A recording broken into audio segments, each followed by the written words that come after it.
Give them a shot to do what?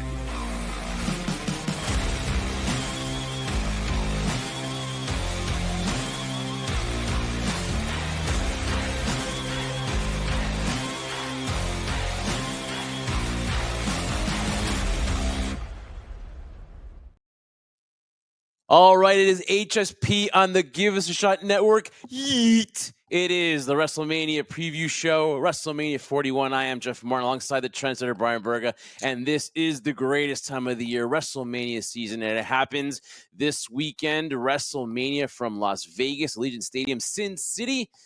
And the trendsetter and I are going to break it down all for you. The road to WrestleMania is now. Trendsetter, you can follow us on all our social media platforms at High Spot Podcast. You can first like and subscribe to the Give Us a Shot Network here on YouTube. Make sure you hit that subscription bell, and make sure you also follow us everywhere. Listen to us on all podcast platforms, and so you don't miss anything HSP. You can watch us, but you can also listen to us on all the podcast platforms. Trendsetter, so excited to be here, man. It is that time of the year once again. It is WrestleMania 41, and we are breaking down night 1 and night 2 here for you. So buckle up, get your popcorn ready as we break down Saturday and Sunday. What's going on, Trendsetter? What's going on, man? I can't believe this day is finally here. It seems like a year ago we were just doing this. It was a year ago. A year ago.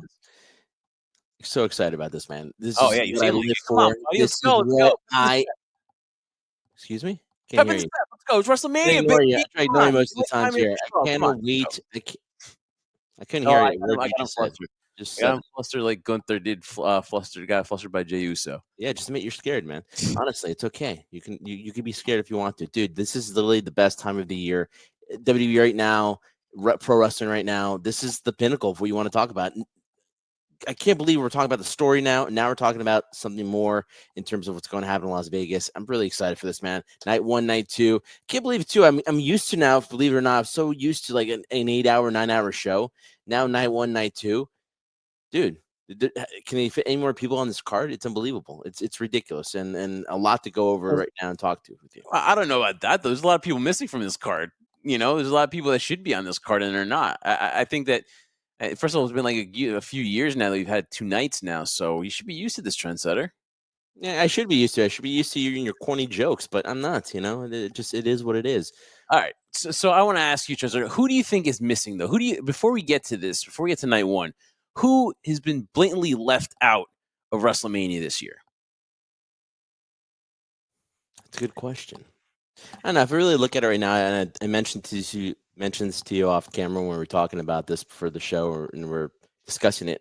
Listen, man, Kevin Owens, obviously the injury, but to me, Austin Theory is some guy I'm just looking at like, how can he not be on this card for some reason? I know he's in the tag team right now, but compared to last year and the year prior to that, you were thinking he was being set up for some nice singles run action, and it just hasn't been the case for him.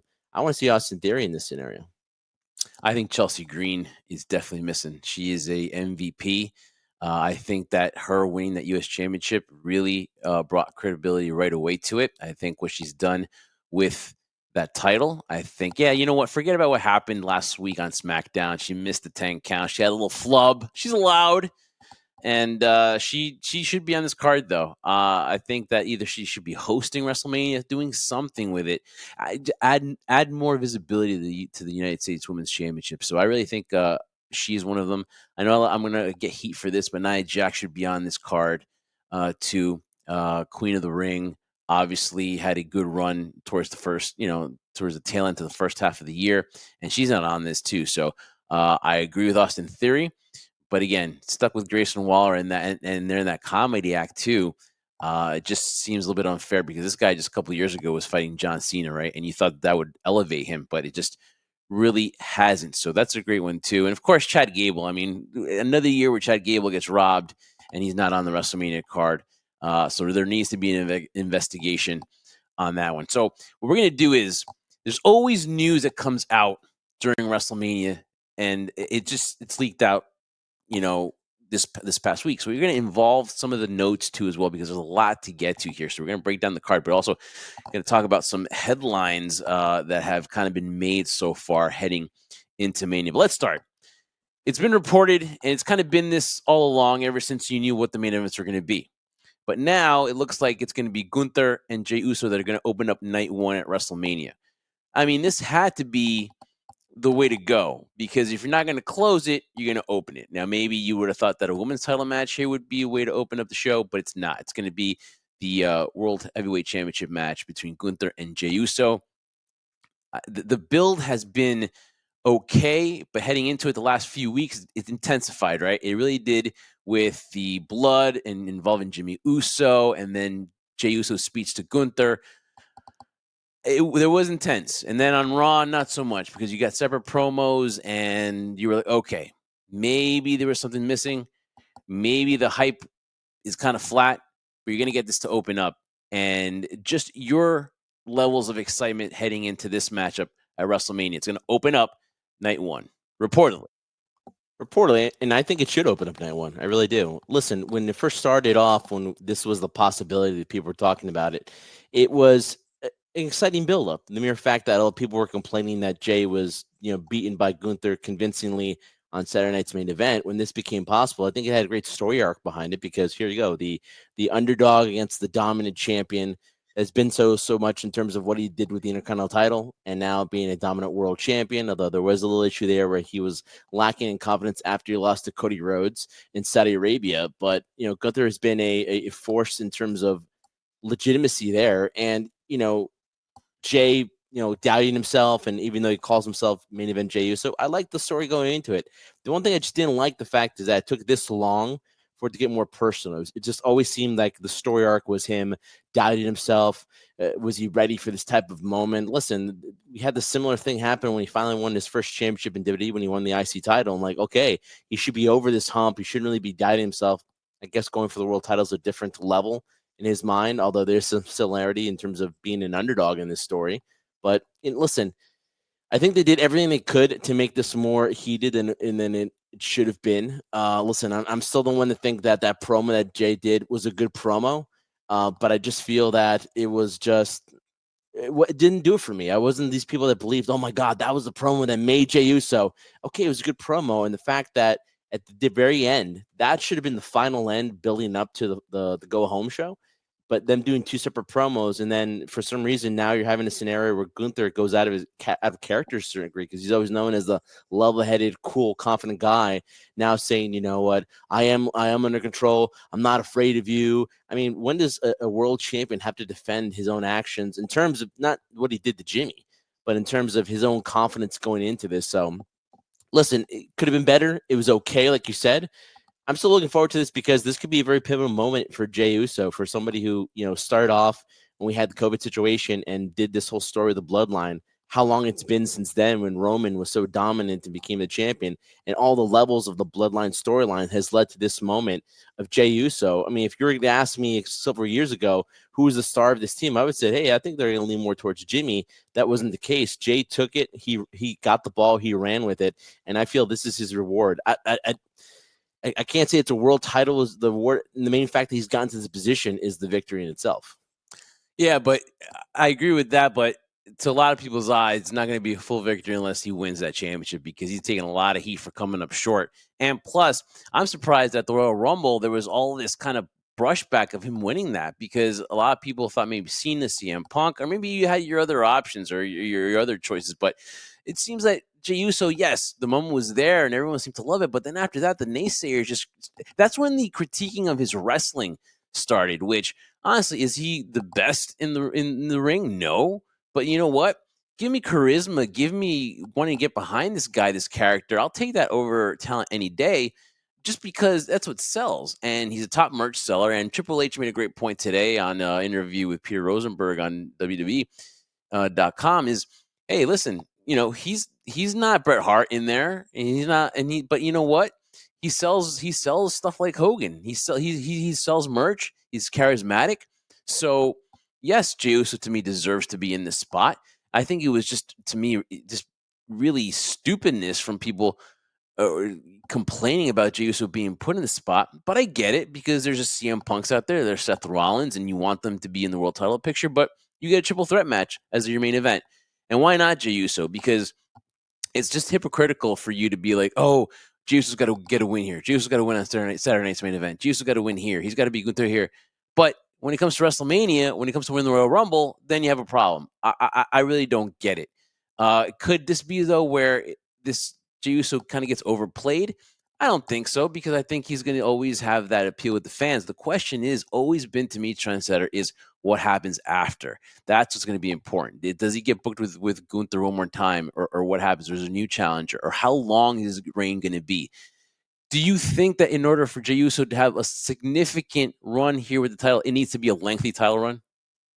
No, I don't. Just because usually people, not all the time, but have first initial title runs, it's never a success. And usually, depending on the crowd, listen, in this case for Jey, if he does win, and we'll give our predictions in a few minutes here, it will be a feel-good story. It'll be the scenario where, again, the story arc goes all the way to the point where he finally overcomes everything. He, puts a doubt to the naysayers and wins the big one, as they say, and becomes a world champion. I think in that sense, yeah, you want him to have a long title run, because you're going to say, listen, the whole battle to get to this point wouldn't have been worth it if it's not a long title reign. I don't think it depends on that, because here's the scenario.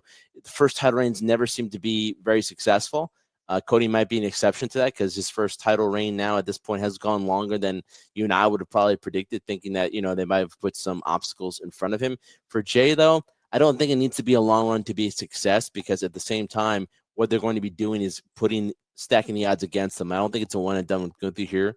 I mean, they had one in Saturday night's main event. I think at the end of this conclusion, whatever happens, will continue with the storyline. But I think for him, yes, it would be great for a long title reign right now. I don't think it's necessary to get a point across, because the crowd's behind him. You don't need to convince the audience when everyone goes like this. And, he's selling merch, like you said before, and he's one of the most popular superstars, not just on Raw, but in WWE.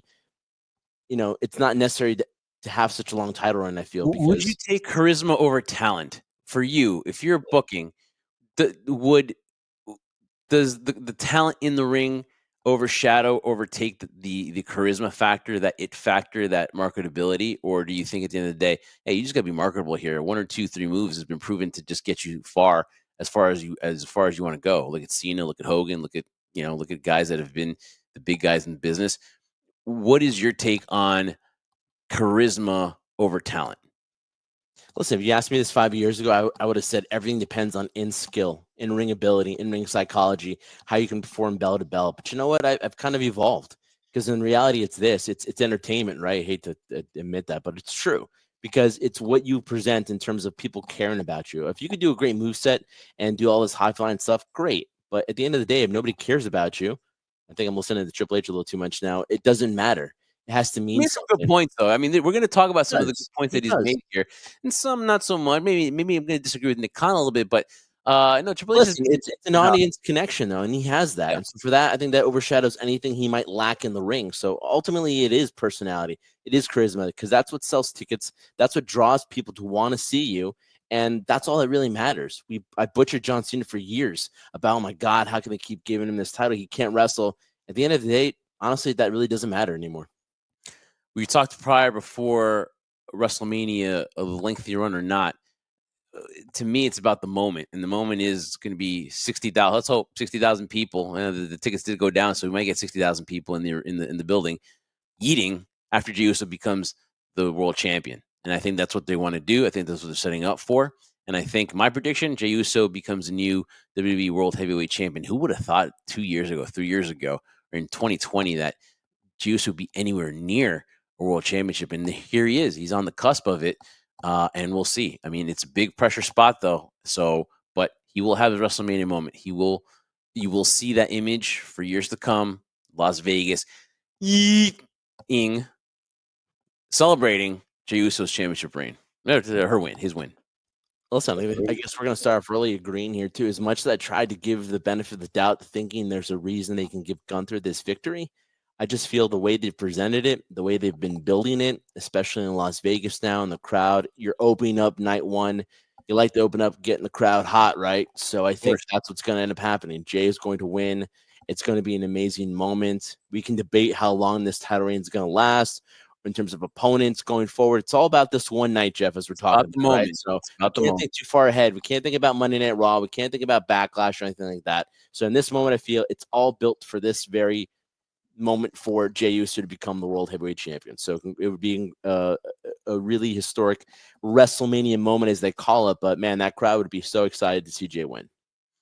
Got Naomi and Jade Cargill. So obviously, guys, if you didn't catch that, it's going to be we're all yeeting that Jey Uso is going to walk away. So that's our prediction for the first match of the World Heavyweight Championship on the line. Give us a like and subscribe here on the Give a Shot Network. Hit that notification bell so make sure you don't miss any single episode of HSP on Give Us a Shot. Again, hit that notification bell so you don't miss this episode because we're breaking down WrestleMania for you right now. Who's going to break it better? The Jersey Wrecking Crew. All right, we get to Naomi and Jade Cargill. This matchup here, two women, no titles on the line here. It's a grudge. It's something where a lot of people have been, hey, let's get women more involved in angles that don't involve the titles. Now there's a lot of titles now with the women, but this is a matchup where you may see progression now in women's wrestling, especially in WWE now, where the talent, to me, there's just a plethora of talent here, and you're trying to get them involved. And this one has some substance. This has a good backstory, and it's Naomi and Jade. Jade, from the match that we saw her, has improved. Naomi has been embracing this heel turn, and this is probably a tough one for me to predict who's going to win, just because they both kind of are building momentum. Jade trying to get her revenge back, coming back in a big moment. This is why they signed her for moments like this.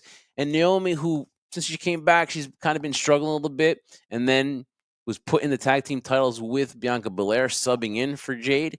And now she's the one behind the attack on Jade. So in order to stamp her as a true heel, she needs a win. Trendsetter, who needs this more and who you got? I think Jade needs this more. I really do. Now, that doesn't necessarily mean I'm picking her to win this one. But for Jade, in terms of having that long absence away, her now going into the singles competition, because she was protected originally when she came in with Bianca Belair and Naomi, and they were there as a trios group, and I think they did a really great job. So this storyline has built layers in terms of interest and seeing how Naomi's embraced her heel turn. But I think it's more important for Jade because she needs an opportunity like this, because listen, she's won a WWE championship, a women's world championship here at WrestleMania. She's been on this stage before. I think it will help her out tremendously, regardless if she wins or loses in this one. So I think Jay needs it more to establish her character, establish the fact that she can be a single star, to get her revenge on Naomi for what happened in this long, lengthy storyline, which I thought honestly wasn't going anywhere. I thought originally Jay was being punished, or they just didn't see anything in her physically that she needed more in-ring work to be believable. But listen, we've talked about this time and time again, Jeff. She has that look. She looks like a star. She walks around like a star. She has that aura and that presence about her. So if I have to make a prediction here, as much as I think it would be, cool to see Naomi win this one and continue this storyline, which I still think will continue regardless after this match, I got Jade winning this one.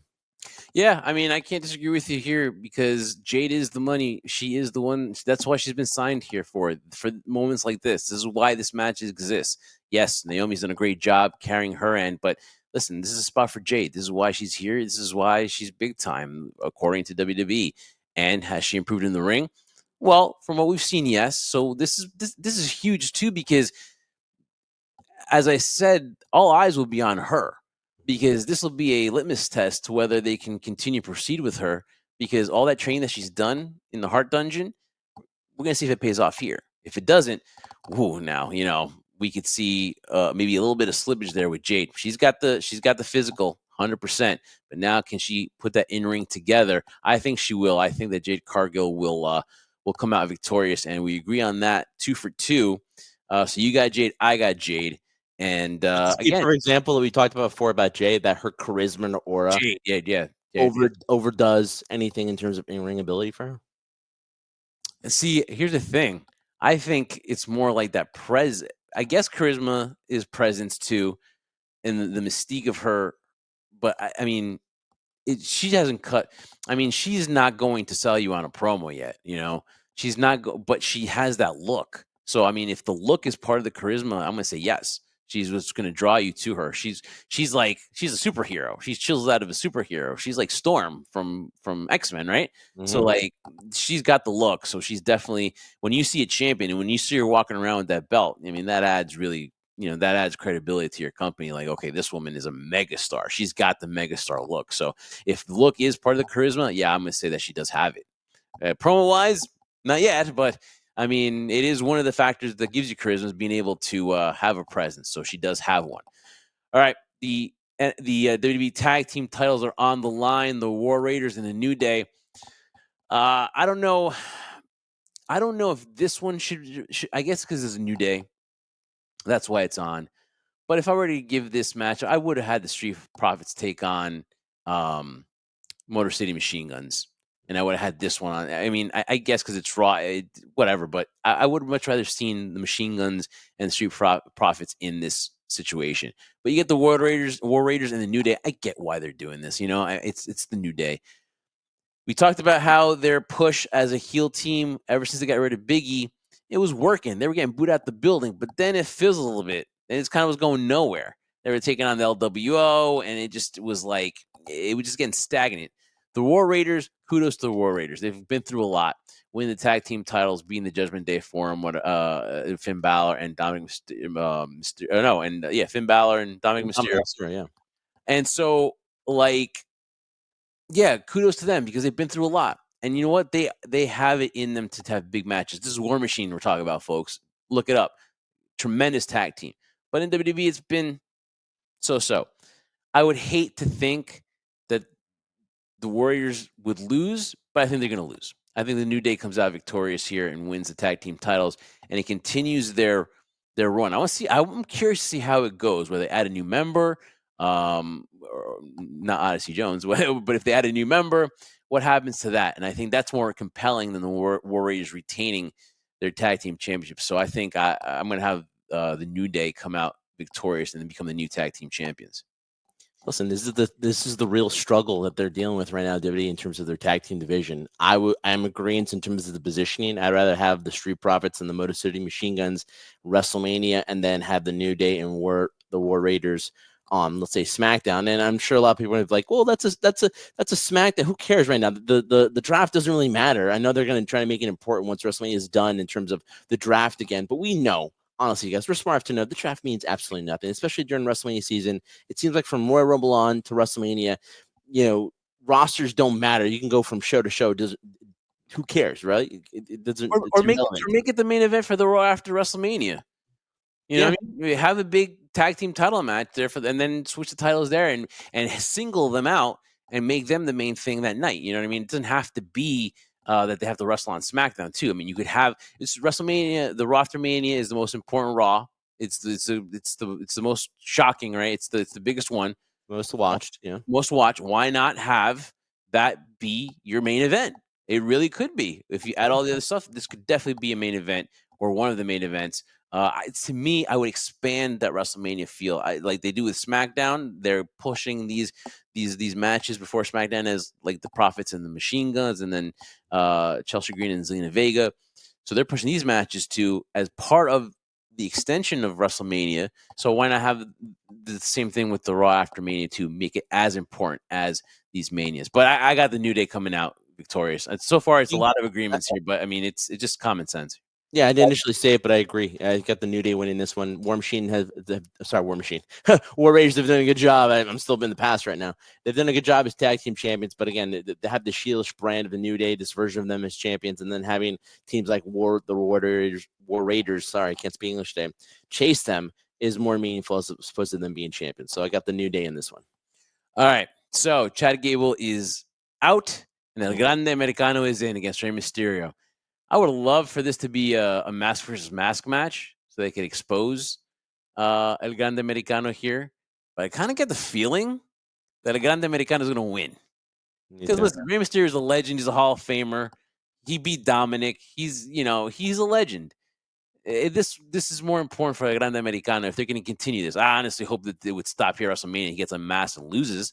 But it's not a mask versus mask. But it would have been set up for El Grande Americano from the Gulf of America, by the way, not Mexico, to lose. But if no mask is going to be on the line, I think, unfortunately, this is going to continue. As smart and as good as Gable is doing this, I want to see it end. I just want Chad Gable have a run, man. Just take off the mask. Let it be. Let it be from a real luchador to represent Lucha Libre Wrestling, right? And this is, hopefully it's not going to end at WrestleMania because El Grande Americano is going to be Rey Mysterio. So I don't know what you're referring to with the correlation of Grande Americano and Chad Gable. There's an investigation now. There's an investigation. Yeah, there should be investigation, like you said before, in terms of the injustice there is that Chad Gable unfortunately cannot get a WrestleMania moment. As corny as that sounds, is just injustice for the fact of what he's done for the company. It should have been with Gunther for the IC title. In this scenario, they should have been something with him for the reason for a rookie to step in like this, for a Grande Americano to take a spot away from Chad Gable. I think is completely horrendous in terms of what the WWE is doing storyline wise and writing. But in terms of this, something we thought was so comedic, and we're kind of just shaking our heads at times, thinking that, come on, are we really doing this on TV? But hey, listen, the crowd's behind it. It is humorous, and like you said, Ray's been in this for how long in this business, right? This is a WrestleMania for him. It's just just another WrestleMania to put in his belt right now. For a Grande Americano, it means so much more for him, and it's picked up momentum. I cannot deny the fact that this has picked up momentum in the storyline. And for him to win, I got a Grande Americano coming out victorious in this one. What an amazing WrestleMania moment. His first ever WrestleMania coming out victorious against a Hall of Famer and Rey Mysterio Jr. Yeah, so far, we're agreeing here, and we're mowing him down here. We're mowing down night one here. Let me ask you this, Jeff, real quick. Is this becoming predictable? Is this WrestleMania becoming predictable? Or do you think there's some surprises we might end up seeing down? Oh, no. You don't have to name the surprises, but you think we're going to see some prizes during these shows? Surprises? I'm sorry, surprises, you said? Surprises, yes. I think it better be, because I'm expecting surprises, because this hype for WrestleMania, it's not comparable to WrestleMania 40. I mean, to think that it was naive. When you first saw The Rock, right, when you first saw Mania in Vegas, the hype of the city itself was getting you, all right, this is going to be a huge WrestleMania. But there are some matches here, don't get me wrong, Cena and Cody and then the triple threat, but it just seems that that build, that feel, that vibe, something's missing a little bit. Don't get me wrong, again, if it's WrestleMania, it's WrestleMania, right? But it just feels like it's not the same vibe. And I'm expecting there to be surprises, because since the build was okay, if you think about it, it's okay. I would think that there needs to be some kind of surprise. So I'm gonna say that both nights are gonna have their batch of surprises, and I think I think that's what's gonna happen. I really do. I really do. As far as predictability, yeah, these mid card matches are kind of predictable, but you look at the main events here, they're hard to take. I'm not hard to take. They're hard to, I would say, predict here. They're hard to pick a winner, clear cut winner here, because you make a case for both, or the three men in the triple threat. I agree, man. I just don't. Listen, last year's WrestleMania, again, I'm trying not to compare the two of them but it just seems like the level of where the story could go. Just you can make a case for each one. This one, I think, till we get to the main event and we get to the women's championship match, we're going to talk about next. It's in go anyway right now, and this is the exciting part about it, where it just any prediction here it makes sense, because it can go either way. Well, I wanted to do LA Knight and Jacob Fatu, because that's one that I thought we might disagree on, but you brought up the women's championship matchup. So let's talk about the women's championship match, the WWE women's championship match between Charlotte Flair and Tiffany Stratton, the champion. Obviously, let's be honest, that this has not been the build that people were expecting. It's been a shit show, and it's like an accident that you drive by, but you can't help watching because it's so gruesome. And the bodies are all over the road, and you just have to watch because you like that morbid stuff. And that's what this has been. Ever since SmackDown last week, you had Charlotte Flair sneak attack Tiffany Stratton again, leave her laying on the commentary, underneath the commentary table. Wade Barrett had to get involved and keep Charlotte from pouncing once again on Tiffany Stratton. I don't know if that was kind of like, to as a punishment, or just to have Charlotte look on top because Tiffany is going to win this one. But I'm going to take it to this extent. I'm going to defend Tiffany Stratton because she was in the right the whole time. Charlotte Flair is the vet, and she needs to be more professional. She needed to keep the professionalism in this one. She's the vet, and Tiffany had been attacked And Charlotte was taking advantage of that, taking advantage of the respect I believe that Tiffany has for Charlotte. Because I don't believe Tiffany is that person that is going to pull out those personal stuff because she's a bad person. I think she did because she had to defend herself. And for everyone coming out there and attacking her because she did do that, shame on you because you don't know professional wrestling. When has professional wrestling been hold anything back? It's not. The best stuff, and I'll tell you why, the best stuff is once it got personal. Because whatever Charlotte said, I didn't want to see Charlotte just destroy and lambaste Tiffany Stratton all promo long. No, when Tiffany got personal and she mentioned that the marriages and on that's when I got interested. I'm not gonna lie. Once that happened, and then Charlotte, hey, maybe she was out of line about Kaiser in the DMs. When she said that, I got interested. So it works both ways. So to me, Tiffany Stratton made it interesting. She took a chance and she defended herself, and she was in the right. So I don't want to hear anybody else say that, oh, Tiffany's wrong. That's the only way she can get over is by mentioning her personal life, Charlotte's. No, she had to defend herself. She had to defend herself. She had to defend her character because at the end of the day, if Charlotte wins, what happens to Tiffany? You don't know. But I think we both can agree that the babyface has killed Tiffany Stratton in this point because she is not a babyface, at least at this point in time. That's why she should have started her run as a heel. Man, to talk about a storyline that's just gone off the rails so badly that when you looked at it on paper, it was amazing to think Tiffany Stratton and Charlotte Flair one-on-one. You're thinking, oh man, 5-star, 7-star, 8-star match, even though that doesn't really matter, right? Don't mention that star and don't mention that dude. I haven't mentioned that dude. I just mentioned the star rating, which means absolutely nothing, right? But you thought on paper, though, this was so intriguing. You thought, oh man, this has the ability of stealing the show. The build-up to it was unbelievably bad. Like you equated it to a car wreck, right? Or just a train wreck. It was just so bad I could barely watch, you could barely listen to these segments. It's true. Charlotte was burying her. And then people will most likely say, but hey, listen, it's part of the business. You have to be able to defend yourself. But I felt that Charlotte was taking liberties at Tiffany. I have no problem with Tiffany said though, because as many people will say, oh, that's crossing the line. I've heard people say that you're not talking about the character, you're talking about the person behind the character. Well, you and I have discussed this before too, where it seems like Charlotte Flair doesn't really seem, to my opinion, to be Charlotte Flair. It seems like Ashley is trying to act like Charlotte Flair, and there seems to be a lack of interconnection between the character and the person playing the character. So, in this sense, if you're going to go that route, and I think Tiffany was justified in saying it, because listen, it's open game.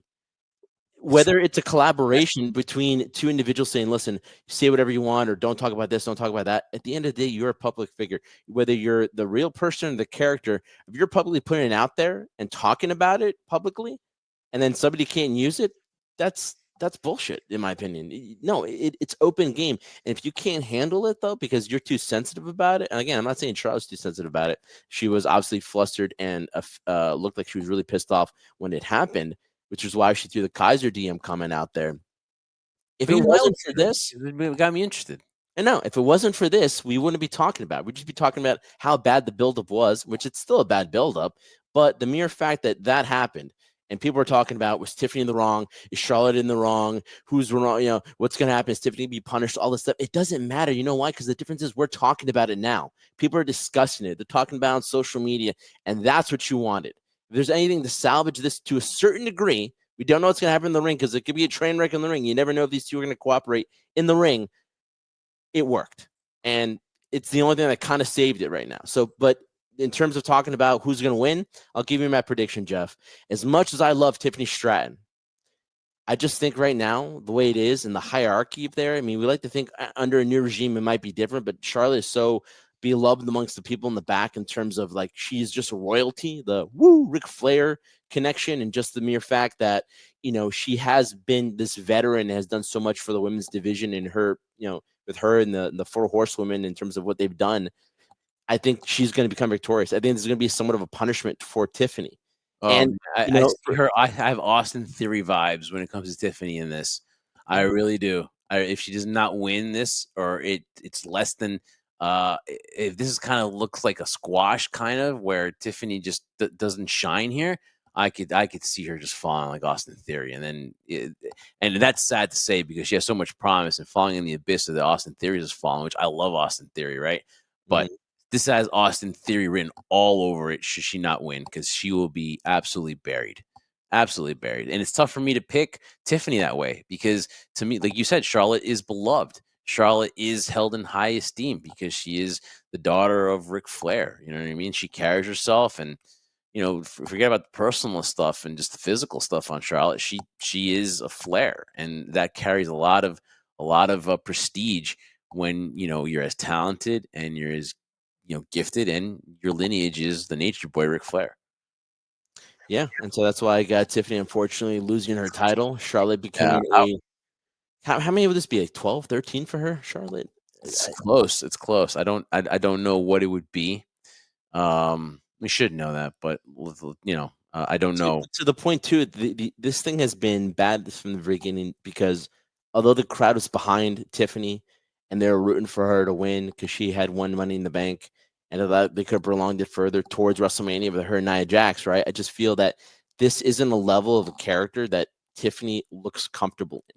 She, we've talked about it before. There are those individuals, at least right now, early in her career, that just make better heels than they do baby faces. It's much harder to have people like you because I felt when Tiffany was a heel, she had this freedom to say whatever she wanted. Now as a baby, it feels scripted. Like she has to say certain things. It doesn't sound natural at all. It doesn't sound genuine. And guess what? That squeaky voice, when you're a heel, it works. For all the people that make fun of her, squeaky voice, when she's a heel, it works because it's annoying. And so, hence, she should have been a heel. I love Triple H. He's booked better than not. He hits a lot of home runs more than he does, grounds to double plays.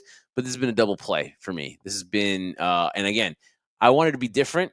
I wanted to say Tiffany Stratton, but I don't want to gamble it here. No pun intended, being in Vegas. I don't want to gamble it on this one. I don't want to, risk it on this one. So, but again, guys, watch out because if Tiffany Stratton loses, if it's anything less than even 50-50 and then Charlotte gets a victory and it looks like a Rhea in Charlotte, Tiffany, there's a chance Tiffany's going to be put in that Grayson Waller role and not Grayson Waller in the Austin. There's going to be. Man, that was gonna be such a nice cut there for you guys there. Give it a shot to put there, but it's gonna be in the Austin Theory category where I think that's where she'd go if she loses and loses bad.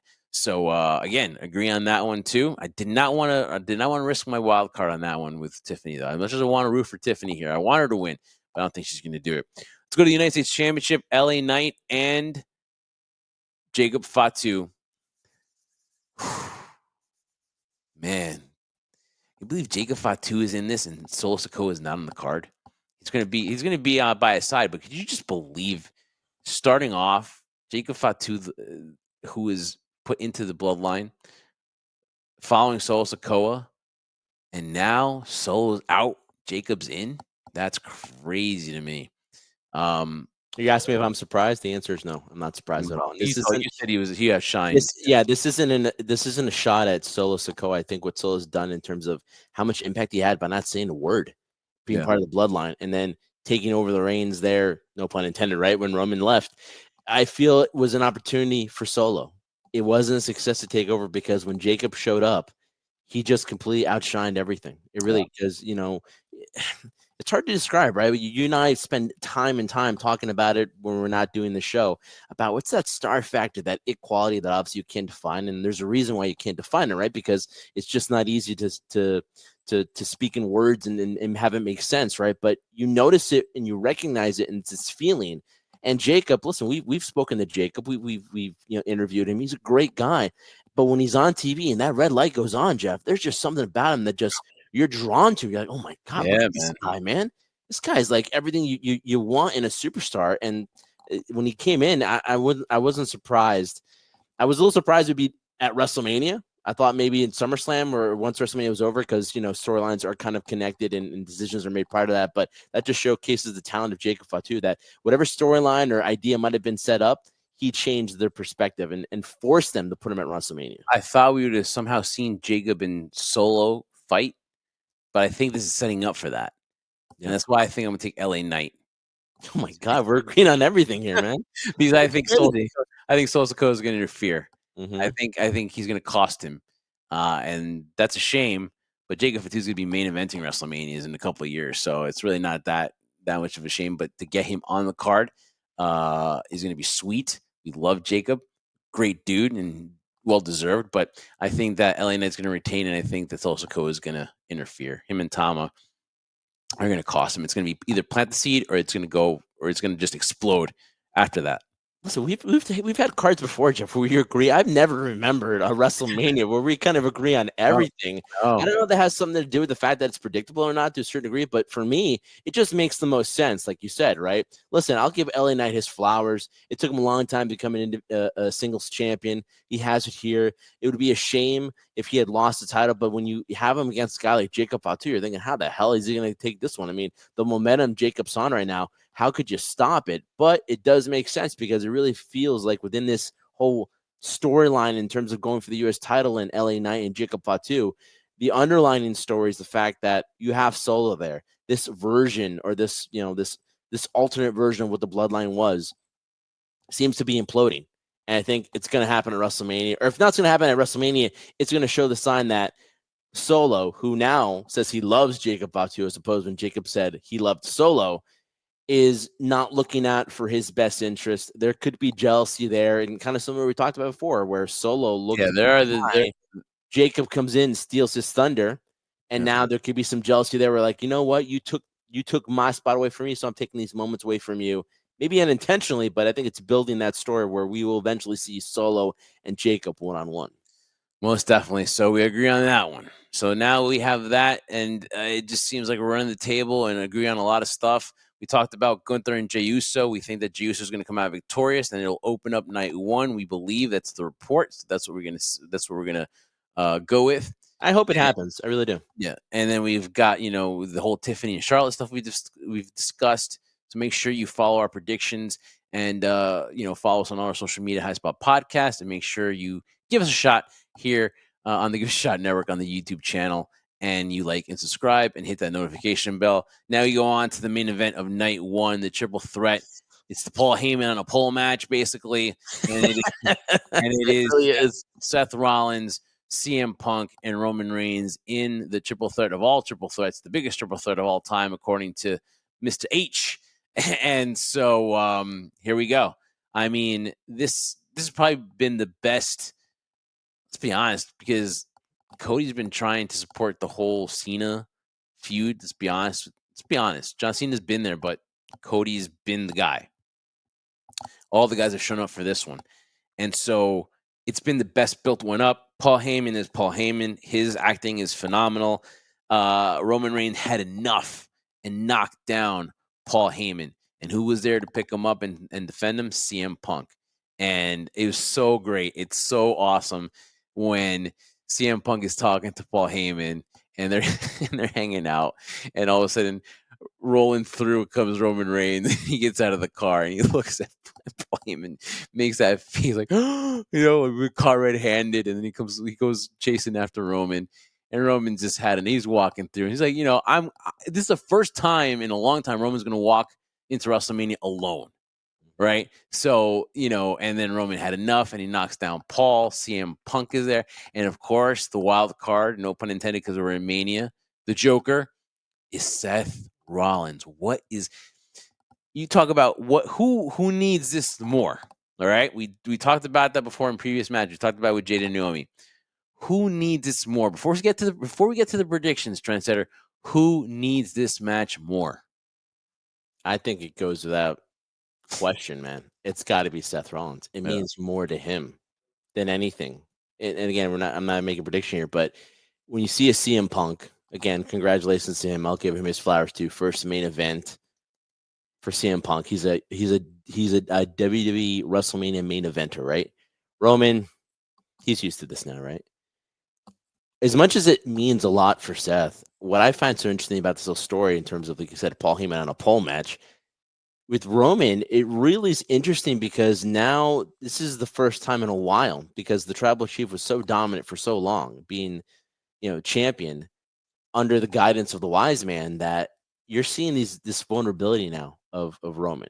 him doubting himself, him, questioning things, saying, why do I trust people? Why do I do this? Lesson learned. Is it really a lesson learned, Roman, from the mere fact that if it wasn't for the wise man, who knows if he would come out of Survivor Series War Games victorious? Who knows if we have gone the Ulafala back from Solo Sikoa? It just seems like all the odds were stacked against him until the wise man came back and made everything right again. And now you're turning in your wise man because he turned to CM Punk. So it's an interesting dynamic here. It's for the future, for the soul of the WWE.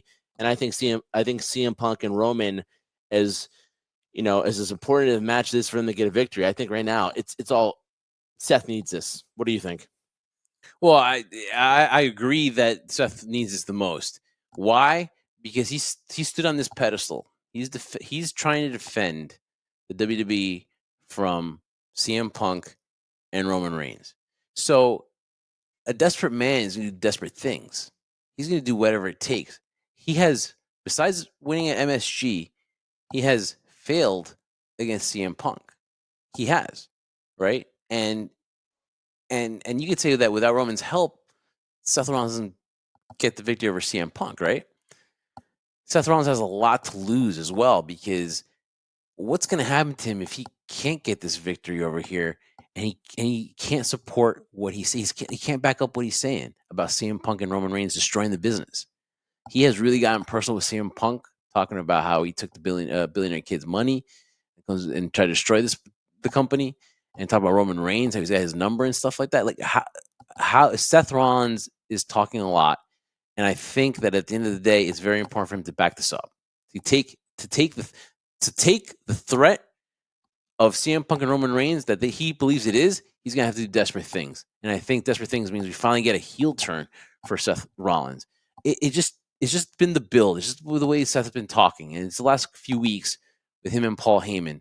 That I think at the end of the day, what makes the best and most shocking moment, and that's why I think this is going to be a shocking moment. I think Paul Heyman is going to run off with Seth Rollins, because Seth Rollins spoke the truth. You talk about that last promo where Seth is talking in Paul's ear. He's made so much sense. And that's why with that promo, that's what convinced me that this is going to be Seth's match. It really is. This is going to be a chance for him to win this main event at WrestleMania, right? And he's got the most to lose. And I think that because of that, and because he has to back up what he said, he eventually has to back it up. And I think he does it here at WrestleMania. I'm going to go with Seth Rollins becoming the winner here and walking away with Paul Heyman on a pole. How do I follow that one right there at the end of that sentence? But you're right. Seth Rollins has been talking a lot, but making so many valid points while he's talking. Talking about CM Punk to what you just said, taking his ball, going home with it, and spending a kid's billionaire's money and taking it away, and then coming back and wanting to reap the rewards of all the hard work that everyone, mainly Seth Rollins, has done in putting his company on his back, his broken back, right?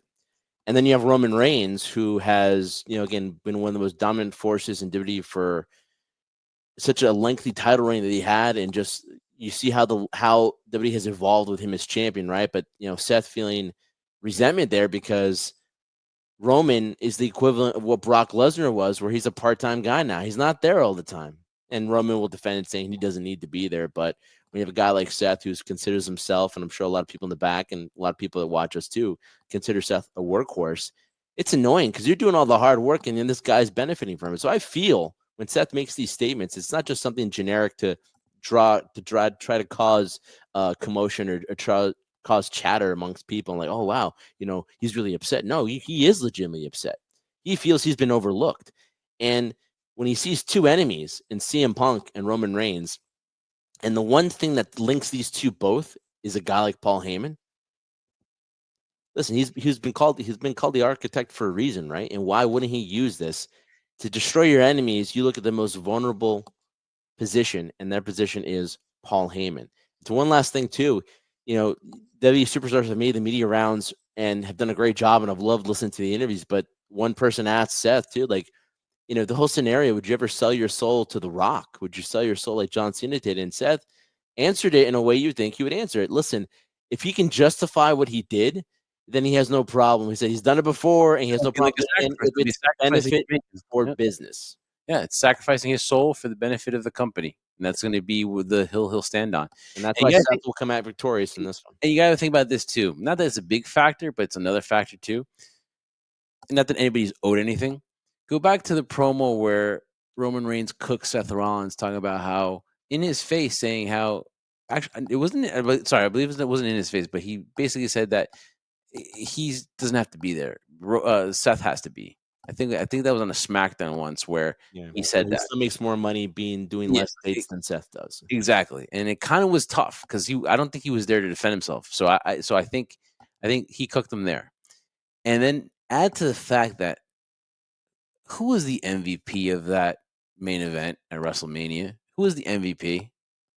Seth Rollins. Seth Rollins. Seth Rollins fought the night before, had a meniscus issue, then fought twice. Well, I mean, fought two times in 2 days. Yeah, he closed Drew out WrestleMania Night 1. He opened WrestleMania Night 2. against Drew McIntyre, and he put Drew over for 5 minutes and 47 seconds, and then had to come back.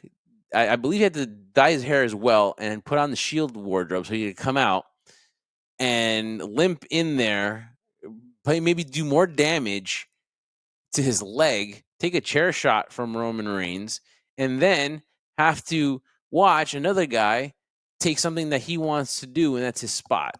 So say what you want. Seth Rollins was the MVP of last year, of last WrestleMania, and then he shakes Cody's hand. Says it's his time. and says it's his time. And then also too backstage told was happy for Damian Priest too. And before that was had given Drew McIntyre that look like it's your time. So this is a guy who is a true company guy, and I think it's not a big factor. We got to look into that stuff too when you're trying to make your valid points here. So I think that's one of the reasons too. I think that all of this that has gone through will have him involved, and he'll be Roman has been helped made by the wise man. CM Punk was helped made by the wise man. Seth Rollins will go to new heights starting at WrestleMania. Listen, I think so too. And just to put a button on this, the mere fact that you said he's been a company guy, I've never been I've never seen someone. More importantly, let me say it that way because I was saying it wrong. I've never seen someone like Seth do so much for the mere fact that he wants this company, he wants the business to succeed. Oh. And that's why when he makes the points like he did in the final promo on Raw, it makes a lot of sense. You see his frustration. I said before in the beginning when you asked me the question, who needs this more? I just think Seth does, even though he's accomplished so much. And honestly, when you look at this triple threat main event, Jeff, you have 3 bona fide Hall of Famers, future Hall of Famers in WWE in terms of what they've accomplished in their career and what they still continue to accomplish. I feel both those guys though have achieved that next step. Seth to me still has to turn that corner. Surprisingly, right? Especially with the career he's had, but he still has to turn that. He out of any of them of the other two guys still has that next level to jump into. So I think that's why. Yeah, no, in valid point there in terms of that next. I think he's still there, but I think because he lives in the era of Roman Reigns and now CM Punk coming in, it's like you're one of the best, but right now you have these individuals that are just in your way, and so you get overlooked. I haven't overlooked it. I have not looked past the fact that Seth, I think has reached that level. Maybe not more noticeably like Roman or CM Punk have, but I think obviously a victory at WrestleMania will definitely help that in terms of taking him to the next level that you were talking about. So yeah, I got Seth coming out victorious in this one, and well deserved because he needs his moment. He's been losing a couple WrestleManias every now and then here, and he hasn't really won one. So it'd be nice to pick up a victory in this one. All right, so we've run down night one, and surprisingly, we've agreed on all. Yeah. So that is quite astounding for us to do that.